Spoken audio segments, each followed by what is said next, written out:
Il faut faire très très attention aux arrière-plans de Madame Vigée-Lebrun. Parce qu'elle est obligée, pour le portrait, de traiter de la personne qui est là. Mais l'arrière-plan, elle est entièrement libre de le construire comme elle veut. Et on va s'apercevoir que probablement le sens du tableau va apparaître dans l'arrière-plan. Par exemple, dans ce portrait de la Graphine von Puckoi, qu'est-ce qui se passe? C'est la chute d'eau, qui vient très probablement d'une référence culturelle, les cascatelles de Tivoli. Tivoli, c'est le lieu où on va se promener de Rome. C'est la première excursion du Grand Tour quand des aristocrates anglais arrivent à Rome.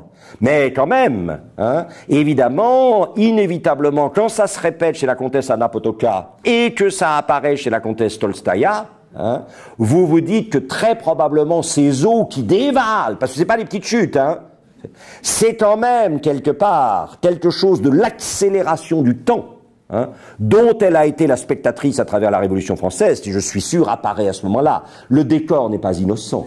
Le décor, c'est la fuite terrible du temps qui fait qu'effectivement nous sommes non pas du tout dans un long fleuve tranquille, mais dans une succession effectivement de cataractes qui nous emportent sans que nous puissions les contrôler. Et là, vous avez effectivement quelque chose du pré-romantisme. Levez-vous vite, orage désiré, qui devait emporter René. L'idée de l'emportement par le temps, c'est très important. Là, qu'est-ce qu'elle fait?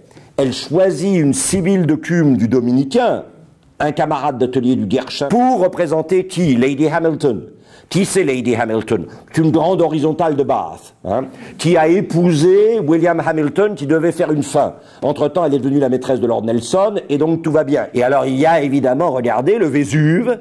Ça, c'est véritablement le romantisme et le surgissement de l'énergie qui ressemble étrangement à la Révolution française. Qu'est-ce que c'est que la Révolution française? C'est une éruption historique d'un Vésuve libérateur. Eh bien, regardez, Lady Hamilton, c'est encore elle. Qu'est-ce qu'elle a dans son décor? Évidemment, le volcan du Vésuve. Derrière le Vésuve, il y a l'idée que ce monde a subi une explosion, comme il ne l'avait pas subi depuis très longtemps, une éruption politico-économico-sociale, qui est la Révolution française. Et ça revient chez la comtesse Pélagia Potocka. Je suis pas sûr que ça soit mon modèle favori. Mais il y a quand même le Vésuve derrière, comme par hasard.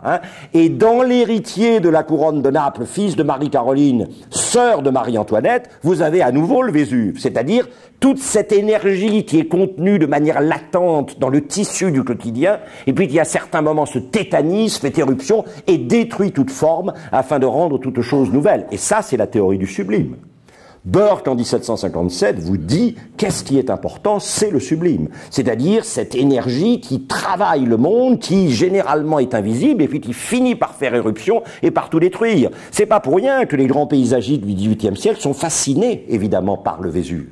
Et alors, quand vous savez que Burke est non seulement l'auteur de la théorie du sublime, mais l'auteur de ses réflexions sur la Révolution en France, dans lequel il raconte le sublime politique, la tétanisation de l'histoire, c'est comme une éruption volcanique. Et donc, c'est pas par hasard les arrière-plans de Madame Vigée-Lebrun. Je m'étonne que dans les catalogues, on dit jamais rien de ces choses-là. C'est pas du tourisme culturel, c'est véritablement quelque chose qui a à voir avec sa vision de l'histoire.